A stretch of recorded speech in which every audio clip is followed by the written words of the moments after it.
suscitar controversia innecesaria frente a lo que voy a decir, diría de buena fe.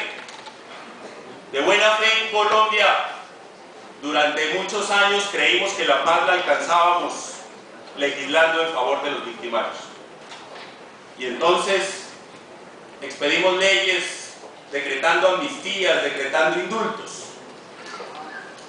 Con la vigencia de la Corte Penal Internacional, en el año 2002, ya no era presentable, tratándose de delitos de lesa humanidad, crímenes de guerra y genocidio, establecer ese tipo de instrumentos.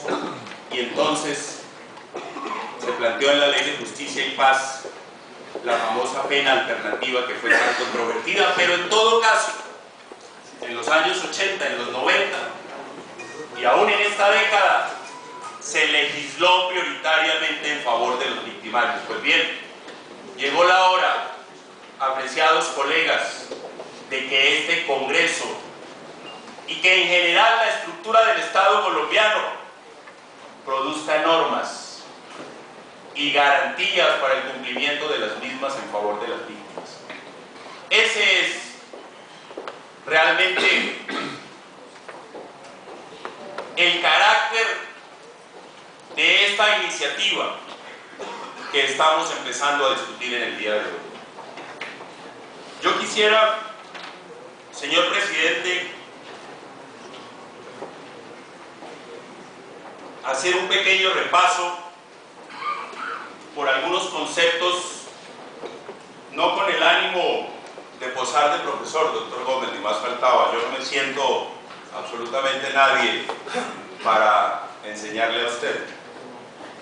Lo hago con el único propósito de hacer un repaso sobre ciertas decisiones, la mayoría de ellas jurisprudenciales, que sirven de fundamento a muchas de las decisiones que aquí vamos a tomar, pero también a muchas de las decisiones que quizás no vamos a tomar, pero que pueden servir como constancias para el examen de constitucionalidad de la Corte Constitucional, pero también como constancias para la historia, ¿por qué no? Yo he dicho en varias ocasiones que el juicio más implacable, pero que quizás valga la redundancia, el más justo, es el de la historia. Y en estos proyectos de tanta importancia, a veces es pertinente dejar constancias históricas. El primer concepto es el de la justicia transicional.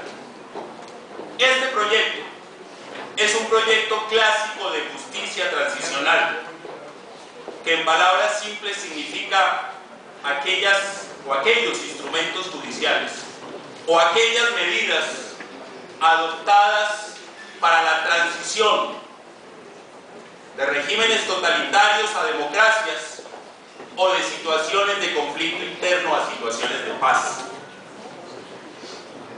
Dirán ustedes, y lo han dicho muchísimas personas, en Colombia el conflicto no ha terminado.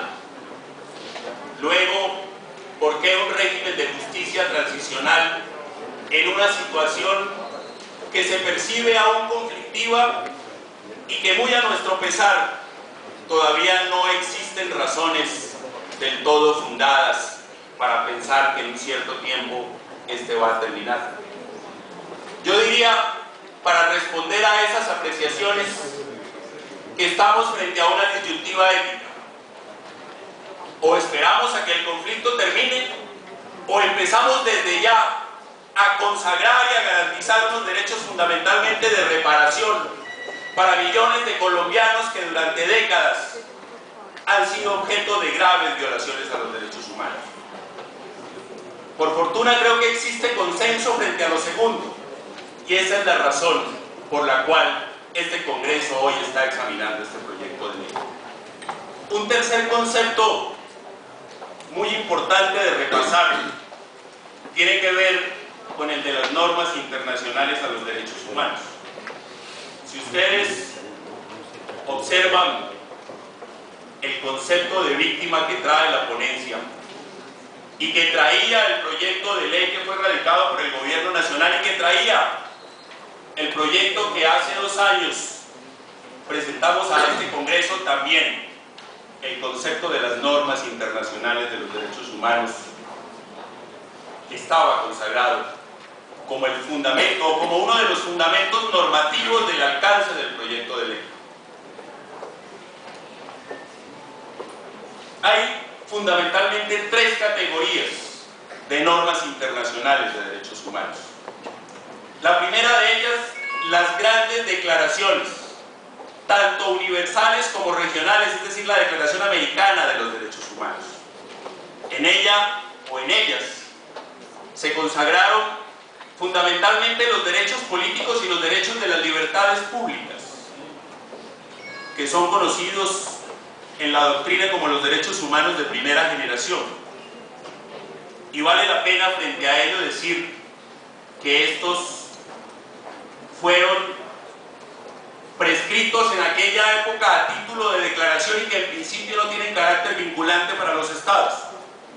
Sin embargo, los propios tribunales internacionales, tanto universales como regionales, han venido adoptándolos como derecho internacional consuetudinario y por lo tanto le han venido dando efecto vinculante.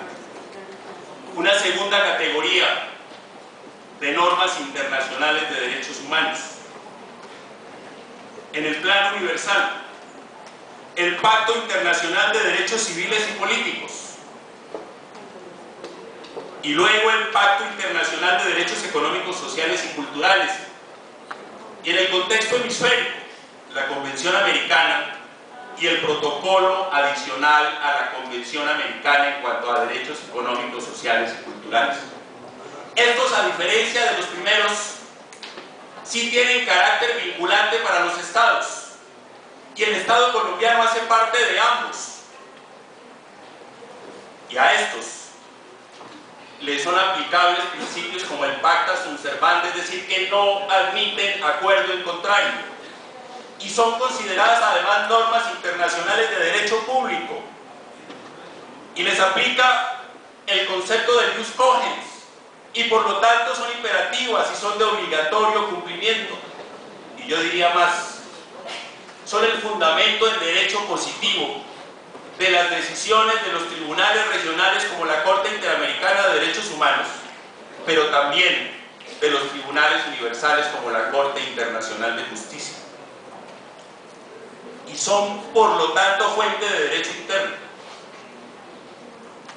Y yo agregaría, como un desprendimiento de esta segunda categoría, la decisión temprana que tomó la Corte Constitucional de considerar, a partir del artículo 93 de nuestra Carta Política, como bloque de constitucionalidad todos los tratados que tengan efectos vinculantes en materia de derechos humanos para el Estado colombiano. Y hay una tercera categoría que es bien importante.